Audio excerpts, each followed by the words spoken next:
بصوا حضراتكم، الوصفه دي بصراحه جامده جدا، لان انا عامل وصفه ممكن تقولي عليها بقى ميني بيتزا، بيتزا منقوشه بالجبنه زي ما حضرتك عايزه.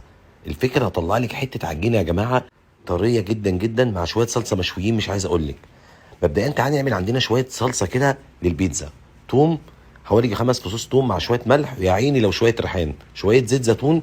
ونبدا نجيب عندنا نعمل كروس كده للطماطم من فوق، ونحشي بيها الحشوه ديت. وبعد كده نقوم حاطين عندنا شويه زيت كده من فوق، وبعد كده نقوم مدخلينها الفرن بالظبط هي نص ساعه. الطماطم بتطلع من قشرها، نبدا نحط عليها معلقتين صلصه طماطم، نضربها كويس جدا والصلصه بقت جاهزه. تعالوا نعجن عندنا العجينه بقى. اجيب بقى عندي كوبايه من الماء الدافيه، وبعد كده احط فيها معلقه كبيره من الخميره ومعلقه كبيره من السكر، واقلبهم واسيبهم يخمروا. وتعالوا بقى نعجن. جبت الوحش الكبير سكاني، عجان سكاني يا جماعه، ومن احلى العجانات حرفيا اللي موجوده في السوق المصري. وانتوا عارفين ان انا ما بتكلمش على اي عجان، بس العجان ده بجد وقفت عنده كتير، لانه من العجانات العمليه جدا. وفي 3 اسلحه: سلاح للخفق للبيض والسكر، وسلاح للزبده والسكر، وسلاح للي انا هعجن بيه دلوقتي. وفيها 6 سرعات. استخدمت عندي السلاح الجميل اللي انا هستخدمه، اللي هو سلاح الهلب. الحله بتيجي 8 لتر، والعجان ده 2000 واط.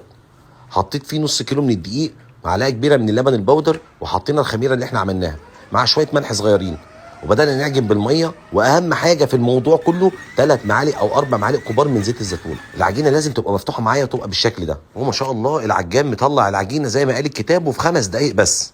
نبدا نكورها كويرات بالشكل ده، ونحط عليها شويه دقيق ونسيبها ترتاح 10 دقائق. بعد كده نقوم فردينها الفرده الجميله ديت باي مردانه عندك. وبعد كده بقى نعمل الشكل ده بسكينه او بعجله بيتزا بالشكل اللي حضرتك كده شايفاه. نبدا كده من نسيب 2 سم، وبعد كده نوصل للاخر. وبعد كده افتل الحاجات اللي انا عملتها ديت. بعد كده بمسك كل 2 ونبدا نلفهم لفه بمنتهى البساطه اهي. بص عامله ازاي. وبعد كده نقوم مسكنينها على الحروف. بعد كده نقوم ماسكين التانيه برضو نفس الكلام، ونبدا هوب نسكنها على الحروف. بقت بالشكل والجمال ده، يا عيني على الحلاوه. نبدا ناخدها ونرصها عندنا في الصاج. وبعد كده نقوم عاملين الصلصه الجميله اللي احنا عملناها، ونقوم حاطينها، واحط ميكس جبن بقى، جبنه مكعبات، وادهن الحروف زيت زيتون، واسيبها تخمر شويه، ما استعجلش عليها.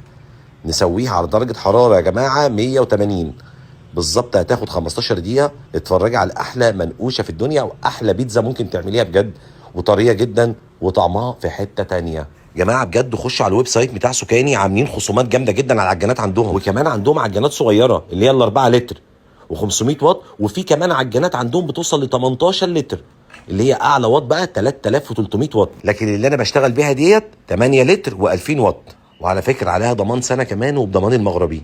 بصي عجان بجد يعيش معاكي جامد جدا.